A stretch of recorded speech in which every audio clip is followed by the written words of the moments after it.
सिर्फ पौधे खरीद लेने से गार्डन सुंदर नहीं बनता, एक छोटी सी गलती सारे फूलों के पौधों को खराब कर सकती है। हम नर्सरी से ये खूबसूरत फूलों के पौधे लेकर आए, लेकिन इन्हें तुरंत हमने नहीं लगाया। 2 दिन तक हमने ऑब्जर्व किया, फिर खास मिट्टी तैयार की और उसके बाद शुरू हुई प्लांटेशन का पूरा सफर। हमने अपने लोकल नर्सरी से ये फ्लावर प्लांट खरीदे हैं, जिसमें रात रानी, सदाबहार, हरसिंगार, adenium, aloe vera, money plant. Nursery से घर लाते ही हमने सबसे पहले इन प्लांट में दिया पानी, जो बहुत जरूरी था क्योंकि इनकी मिट्टी सूख चुकी थी। उसके बाद 2 दिन के लिए हमने इन सभी प्लांट को ऐसी जगह रख दिया जहाँ सुबह की धूप आती हो।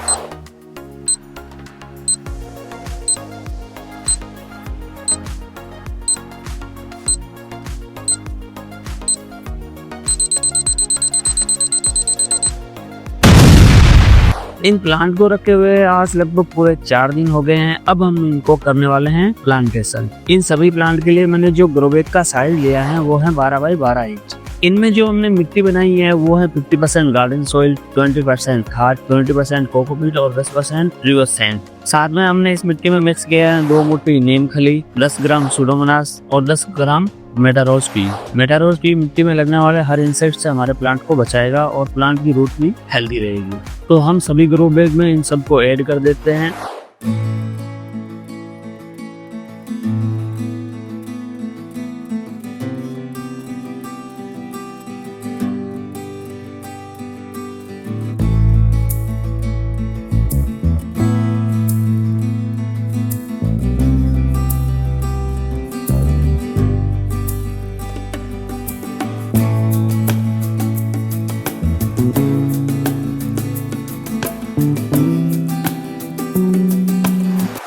सबको ऐड करने के बाद अब हम इन सबको अच्छे से मिट्टी के अंदर मिक्स कर देते हैं। मिट्टी हमने बना ली है, अब बारी है पौधों को इन मिट्टी में लगाने की।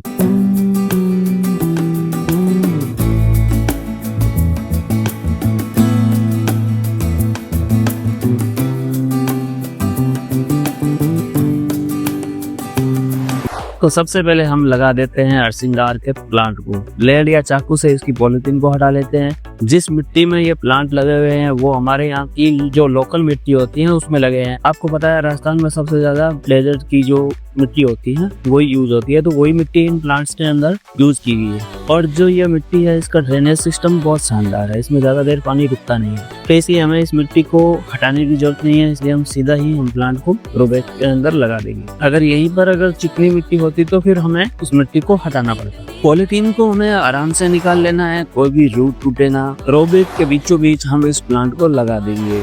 अब बारी है मनी प्लांट की। मैंने सुना है कि मनी प्लांट को कभी भी खुद से खरीद कर नहीं लाना चाहिए, कहीं से भी कटिंग आप चुपके से ले आओ, सिंपल भाषा में अगर बोले तो चोरी करके ले आओ। तो यही काम करने हम गए थे नर्सरी के अंदर, बट हमारी किस्मत खराब थी। नर्सरी वाले भैया ने हमें देख लिया। फिर क्या, भैया बोलने लगे रेगुलर कस्टमर हो, ऐसे ही ले जाओ, ये चोरी करने की या चुपके से ले जाने की कहाँ जरूरत। तो ये मनी प्लांट हमें बिल्कुल फ्री में मिला है, पर चुपके से नहीं ला पाए। इसका थोड़ा गम भी है क्योंकि पता नहीं उन्होंने सीधा सामने से दिया, तो जो बोलते हैं कि मनी प्लांट अगर चोरी करके लाओगे तो पैसा ही पैसा होगा।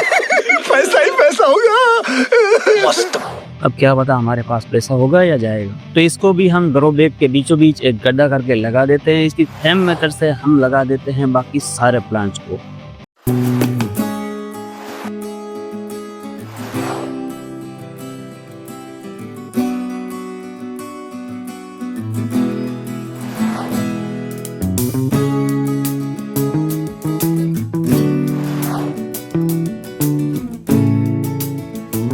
एडेनियम के प्लांट को मैंने 8 इंच के पॉट में लगाया है। जिस दिन मैं ये प्लांट लेके आया उसके सेकंड डे ही बहुत तेज आंधी आ गई, तो इससे ये प्लांट गिर गया था और इसकी मिट्टी भी बिखर गई थी। तो मैंने उसी टाइम इसको 8 इंच के पॉट के अंदर ट्रांसप्लांट कर दिया था ताकि ये शौक से प्लांट हमारा मरे नहीं। तो फिलहाल तो मैं इसको अभी इसी पॉट में रहने दूंगा।